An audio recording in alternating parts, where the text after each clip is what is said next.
या अलग माना मानने पड़े। ऐसा ऐसा नहीं बोलिए, वो लोग समझाए भाई, ऐसा ऐसा मत बोलिए भाई। नमाज तो अल्लाह के लिए, अल्लाह की इबादत है, अल्लाह के लिए पढ़ी जा। वो लोगों ने समझा भाई नमाज तो पढ़, अल्लाह का बंदा नमाज नहीं पढ़ेगा, ऐसी कोई तो बात कि नमाज पढ़ेगा तो तेरे घर में मुसीबत आ जाएगी, परेशानी आ जाएगी। अरे मुसीबत वो अल्लाह दूर कर देगा, परेशानी को अल्लाह दूर कर देगा। बोले नहीं मौलवी साहब माफ करो। तो उसका एक बेटा था, तो इन लोगों ने कहा कि ऐसा कीजिए, आप नहीं जाइएगा तो अपना बेटा को भेज दीजिए।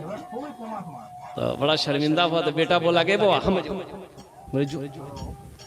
बेटा चला गया और गश्त लगाया, मस्जिद में खाना पीना खाया। तो लोगों ने कहा कि बाबू रुकिए, जाओ रात में का घर जाओ, सुबह फजर पढ़कर चले जाए। लड़का रुक गया मस्जिद में। इत्तफाकन कहिए कि रात 1-2 बजे इसके बाप के सीने में दर्द उठा, बड़ा परेशान हो गया। दवाई फवाई खिलाते खिलाते वो बुढ़वा मर गया।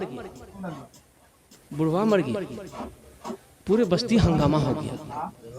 बेटा भी दौड़ के आया, माँ कहती थी मना कर लो ली बेटा, बाप मना कर को नहीं मान ले, गेला नमाज पहली बाप के लो नहीं। मरने वाला मर गया, कुछ दिनों के बाद घर में फाका कशी आ गई, इसलिए कमाने वाला तो मर गया। अब घर का खर्चा कैसे चलेगा? ये जवान बेटा खाली घूम रहा, दिन भर घूमता खाता। तो माँ बोलिए कि बेटा तू जवान है, जाके मजदूरी मेहनत मजदूरी कर, तू कमाएगा नहीं तो हम खाएंगे कैसे?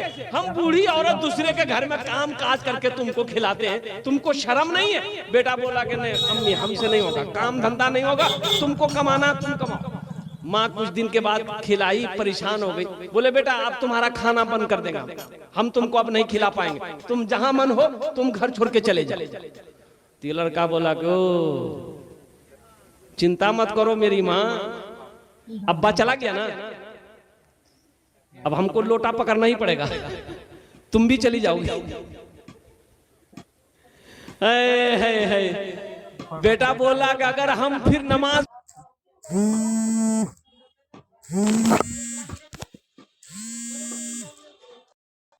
कुर्बान जाओ, अल्लाह से कांटेक्ट करना है, अल्लाह से अगर गुफ्तगू करनी है, अल्लाह से अगर बात करनी है तो नमाज में खड़े हो जाओ, नियत बांध कर खड़े हो जाओ, सूरे फातिहा की तिलावत करो, कुरान की तिलावत करो, ये अल्लाह से गुफ्तगू होगी, अल्लाह से बातें होंगी। और कुर्बान जाओ, कौन नहीं चाहता है कि हम अल्लाह से बात करें, हम अल्लाह से गुफ्तगू करें? कुर्बान जाओ नौजवानों, नमाज तो नवाजना चाहती है, नमाज तो देना चाहती है, नमाज कुछ मांगती थोड़े।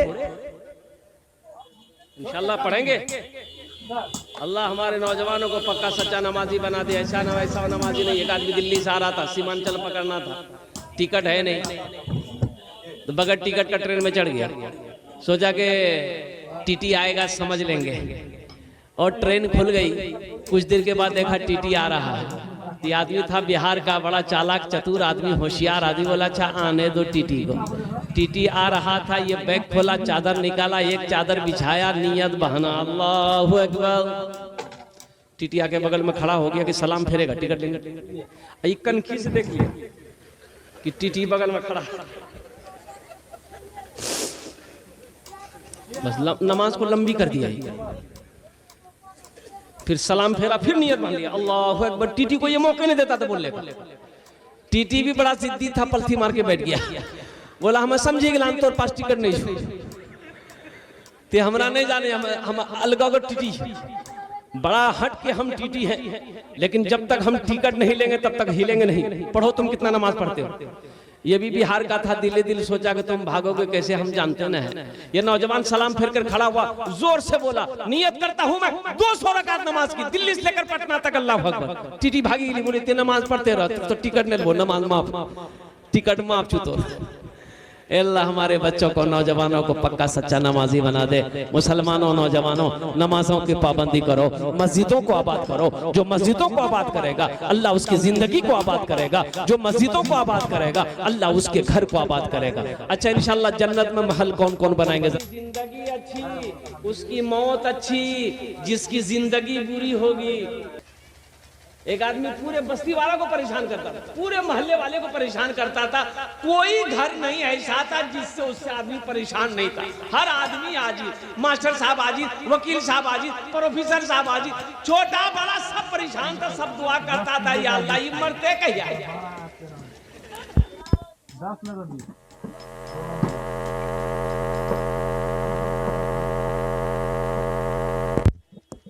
आखिर वो भी वक्त आया, बेचारे का आखिरी वक्त आ गया, इसका आखिरी वक्त आ गया।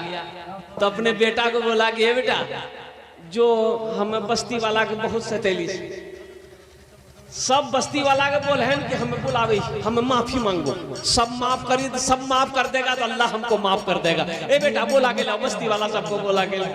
बेटा दौड़ा दौड़ा गया, सबको बोला कि आओ हमारे उतरा बुलावे। सारे लोग दौड़ के आए। हाँ भाई क्या बात? बोला भैया जो गलती की हमको माफ कर दिया, आप लोगों को बहुत सताए, बहुत परेशान किए, हमको माफ कर दिए, शायद अल्लाह माफ कर दे, माफ कर ही दा तो राजनी। तो बस्ती वाला सब भी बोला कि चलो भाई मर रहा है, जमे रहो, चलो माफ कर दो, माफ कर। बोला भैया माफ कर दिला, लेकिन हमरो एक ख्वाहिश पूरा करवा। बोला कौन ख्वाहिश? बोला भैया हमारी एक वसीयत है, आप लोग पूरी कीजिएगा।